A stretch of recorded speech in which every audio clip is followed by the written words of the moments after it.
What is up guys, Hate here and welcome to another video. Ngayon meron tayo ditong Ganso survival knife and this is the G8012 from Ganso. Matagal na tong knife na to na naka-out sa market pero ngayon lang tayo nagkaroon ng ganitong knife kasi mostly ang mga kino-collect natin or yung mga knife na gusto natin ay yung mga pocket knife na katulad nito.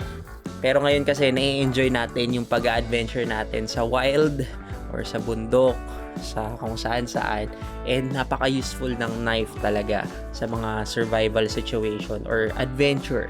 Kung familiar kayo sa mga unboxing video natin, ito yung madalas kong ginagamit. And this is a pocket knife, folding pocket knife from Spyderco. This is the Paramilitary 3 lightweight edition.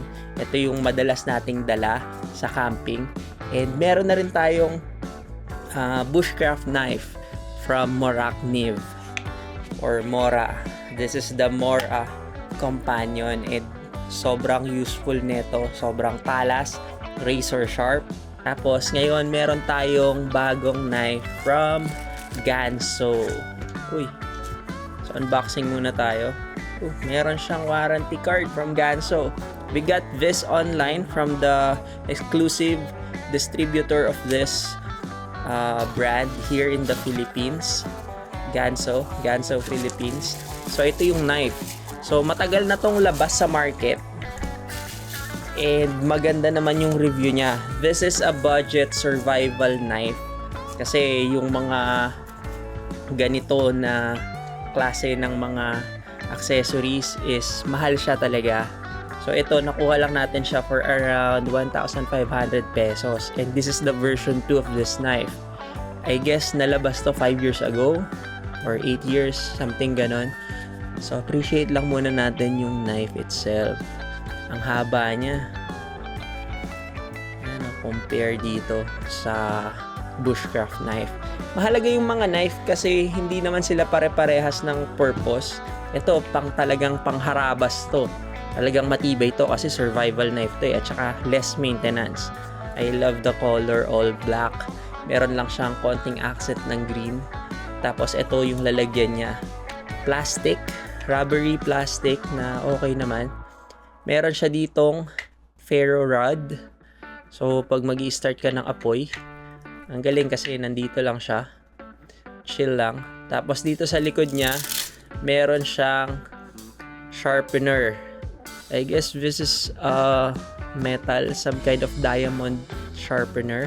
Yan, meron siyang cover para hindi sumahid sa pantalon mo pag nilagay mo. So, belt strap siya dito.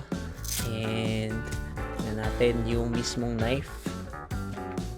Madali siyang hugutin ha. Though, hindi naman siya malalaglag kahit hindi nakakabit yung strap. Wow, nice, all black. Kamukha niya yung Gerber na survival knife din pero nasa ano siya, lighter side, medyo magaan siya. Meron din kasi tayo ng Gerber, kamukhang kamukha niya pero tingin ko mas maganda to kasi medyo light siya ng konti, hindi siya sobrang bigat. Tapos ayan, nice. Ano ba?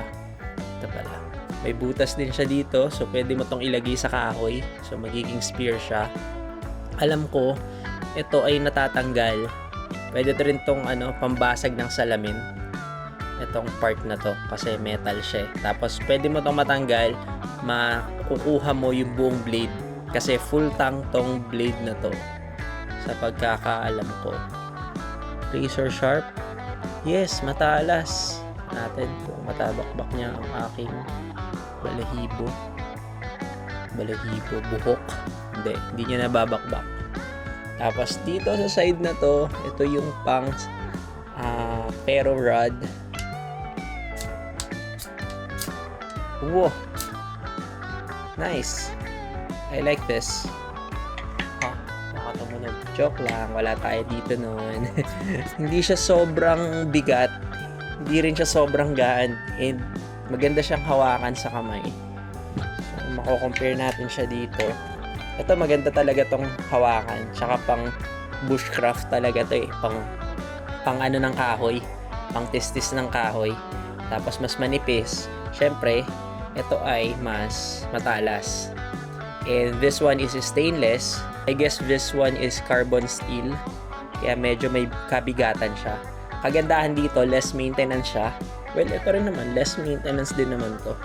Tapos nandito na lahat nung kailangan mo para i-maintain siya. Kasi meron din siya ditong sharpener. Yung pa nga palang isa na feature nito, meron siyang seat belt cutter na nandito sa mismong case niya or lalagyan niya.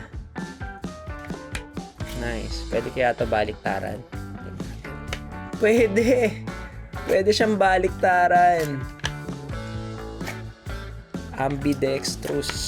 So, pwede siyang left-handed or right-handed. Ang galing nito So, kompleto na yung adventure knife natin na dadali natin pag meron tayong adventure, meron na tayong survival knife, meron na tayong bushcrafting knife, at meron na tayong pocket knife.